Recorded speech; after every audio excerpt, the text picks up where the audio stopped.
Hello, my name is Mr. Chipman, and I teach biology and AP Biology at Murray High School, Murray, Kentucky. This is Unit 3, Cellular Injects. 3.2, Environmental Impacts on Enzyme Function. We looked at 3.1 in a former video. I actually just got finished recording that. You'll probably notice I have the same shirt on because it's the same day. Let's look at 3.2. Very important idea in a biology classroom is the concept of structure and function. And here it is. The structure of an enzyme or the structure of any molecule or the structure of really anything is going to determine its function, right? And if you change that structure, you change the function. We talked last time in 3.1 that the shape of an enzyme is specific to the substrate. Substrate is going to interact with that enzyme. There's going to be a reaction. It's going to change that substrate into products. Right? There's going to be an anabolic reaction or catabolic reaction. Something is happening as a result of that. And that enzyme is going to remain unchanged, right? Well, what if you change the enzyme? If you change the enzyme, you change the reaction, you change the function, right? It's a very important idea. So let's look at some of this. Let's look at the concept of denaturation. We talked about this briefly when we talked about proteins. But you can see why this matters so much with enzymes. The enzyme's shape is specific to its substrate. If you change the shape of the enzyme, the substrate is no longer able to interact with the enzyme, and therefore you're going to change the rate of reaction, right? There are several things that can affect this. Temperature. If the temperature is too high, sometimes you could have a too low situation, but too low is going to slow it down for other reasons, thermodynamic reasons. If the temperature increases, of course, it's going to speed up the reaction to a point, and eventually at that point, the enzyme is going to denature, or it's going to change shape, and those bonds and all that stuff is going to break, and you're not going to have the structure of the protein. Remember the different structures of the protein, right? You have the primary, secondary, tertiary structure being very important for the shape and function of that enzyme, right? pH shifts are another one. See if I have another. I don't. So this picture actually shows pH, right? pH shift. If the pH gets too high or too low, usually both on pH, too high or too low, it can change the shape of that enzyme, causing it not to function. Because pH has to do with the concentration of hydrogen ions or hydroxide ions in the solution, and the chargedness of a solution is going to change the shape of that enzyme, because the enzyme is just a molecule. It's affected by charges, and just like anything else. And so it has an optimal pH, just like it has an optimal temperature. There can be other chemical exposures, salts, metals. There's some other things that could affect enzyme function as well. But same kind of idea, right? If you change the shape of an enzyme, you change the active site where the substrate interacts, and you change its function. Very important. So let's look at some different sort of factors that can affect enzyme reaction. And I think the important thing here is to look at the graphs that are associated with this. And so, because they're all the same, and they're very common, and you'll see them a lot. And whereas you have rate of reaction on the y-axis almost every time, and on the x-axis you're going to have some other function, and you're going to have a certain shape associated with that. So if you change the substrate concentration, if you continue to increase the substrate concentration, you're going to increase the rate of reaction to a point, right? Think of this as like a door, right? And a door is the enzyme. The substrate are students entering the door. And a door, if you throw one student at it, it can go through really fast. If you throw two students at it, you're actually increasing the amount of students that have went through the door, but you have not increased, the door is fine, right? So you've increased the rate. 3, fine. 4, still. 5, good. What if you put 100 people at the door? Are they all going to be able to go through? They're all going to be able to go through, but can you increase the rate of students going through the door one by one if you increase the number of students? You can't, right? And so eventually you're going to get to a point where by increasing the amount of substrate, you're no longer increasing the rate of reaction. It's leveled off. And so that's what you see on this graph. You see it going up, up, up, up, up until it levels off, meaning that there's only so much enzyme, right? There's only so much space for the enzymes to work, and they can only work so fast, and so substrate concentration levels off. A way that you'll often see this worded is if you have more substrate, you have more frequent collisions. I don't really like that term, but that's what's happening essentially as those molecules are bumping around. If you have more substrate, you have more frequent collisions, you have more frequent reactions. But eventually, all the enzymes are going to become saturated. We've talked about this term of saturation before. We talked about water moving across membranes and that kind of thing. And so you have the same thing with enzymes. Once it becomes saturated, the rate of reaction is going to level off. What if you increase the enzyme? Well, let's look at product concentration. This is actually important. Because if the amount of product is increasing, then you are decreasing the amount of space. And so we could go back to a student illustration. After we put 200 students in my classroom, the door hasn't changed shape, right? But the space in the room has changed. There's significantly less space in my classroom if you shove 200 people in here.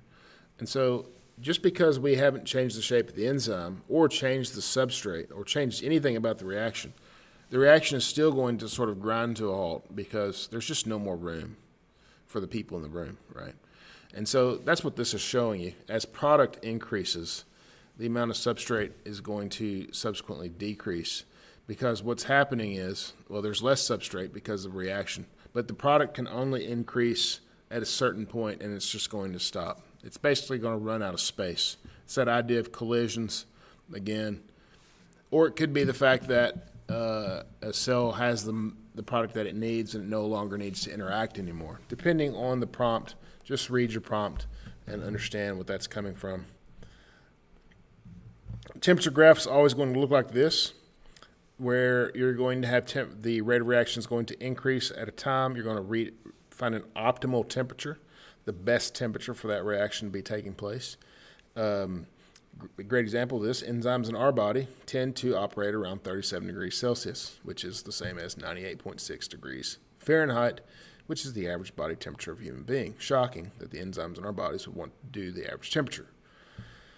After 98.6, rate of reaction speeds up a little bit more, and then it's going to start to fall off. Because what's happening to the enzymes? They're denaturing, right?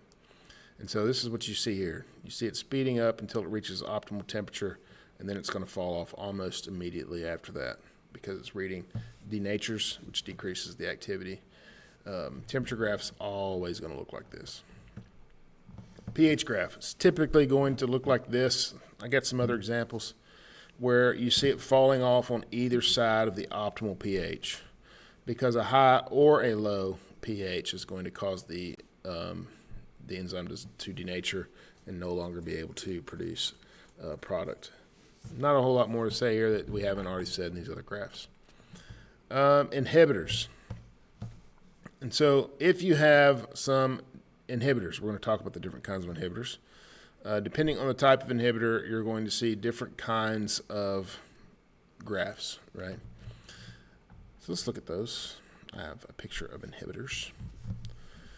So a couple things here to make sure that we are all on the same page vocab-wise. Enzymes and enzymes. Substrate's the reactant. The active site is where the substrate binds with the enzyme. All things being equal, the substrate and the enzyme have a perfect fit at the active site. If you change the active site, the substrate's no longer able to bind, right? But what if you put something else in the active site?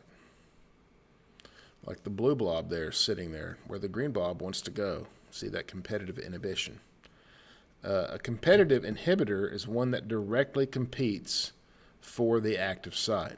In my classroom, the way I like to do this is I have a rubber glove, and I put my hand in the rubber glove. My hand fits in the rubber glove, right? The inside of the glove is the active site. My hand is the substrate. It fits perfectly.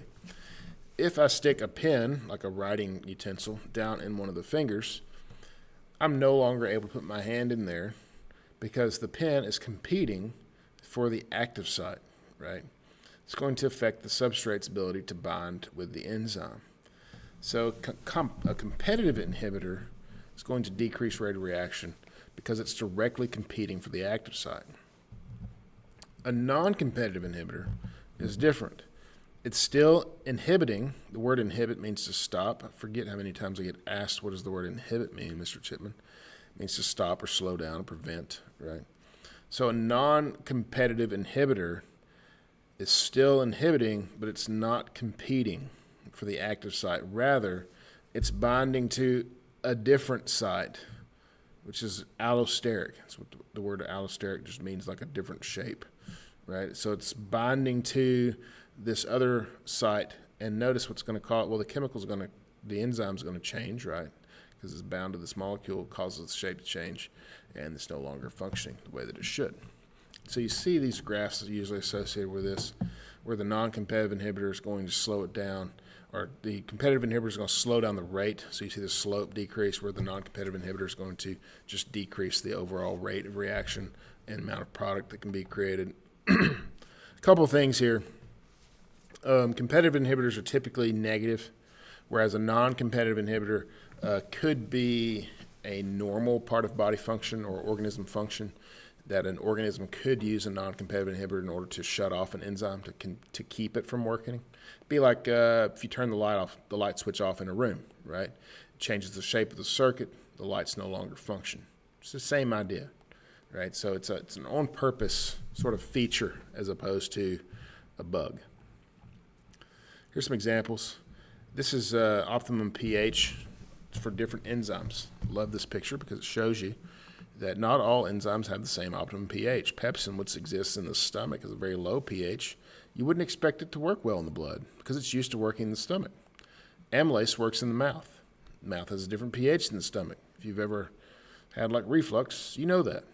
Pancreatic lipase is more basic, right? And so it tends to operate in the small intestine. Even though it says pancreatic's main, the pancreas operates in the small intestine. It's more basic. And so each of these enzymes operate in a particular range. If you get higher or lower than that, they stop operating. Let's look at a practice problem. A student conducts an experiment measuring the activity in an enzyme that functions optimally at pH 7, 37 degrees Celsius. Student adds competitive inhibitor to the reaction mixture, places the solution in water bath at 55 degrees Celsius. So we're really hot, and we have a competitive inhibitor which describes and predicts the combined effect on enzyme activity. So before we go look at ABCD, we know that the enzyme's likely to denature at 55 degrees Celsius, and the competitive inhibitor is also going to compete directly for the active site. So let's go find the one that's going to make sense of this situation. Enzyme will function. It won't. We're done reading A at will function. Enzyme will be permanently inactivated because competitive inhibitors denature enzymes at high temperatures. It's not what causes them to denature at high temperatures. Enzyme activity will decrease significantly due to denaturation at high temperature regardless of the inhibitor.